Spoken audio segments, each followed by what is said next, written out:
मुंबई में एक बार फिर बादल बरसे हैं। महाराष्ट्र के इलाकों मुंबई और उसके आसपास के इलाकों में 24 घंटों के दौरान वक्फे वक्फे से बारिश हुई है। खासतौर पर गुज़िश्ता रात से दरमियानी शब और आज सुबह तक भी बारिश का सिलसिला जारी था।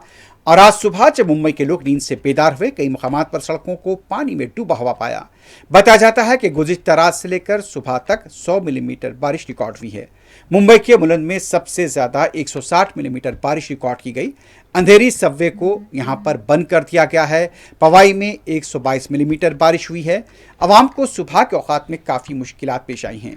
स्कूल और दफातर जाने वालों को भी दुश्वारियों का सामना करना पड़ा है। कई मुकामात पर देखा गया है कि सबवेज के पास पानी जमा है और ट्रैफिक की रफ्तार भी यहां पर सुस्त देखी गई है।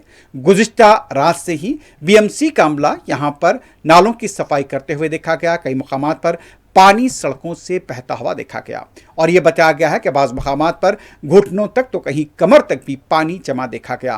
खासतौर पर गुज़िश्ता रात देर से लेकर आज सुबह के अव्वलीन सातों तक मुंबई के कई इलाके पानी में डूबे हुए देखे गए।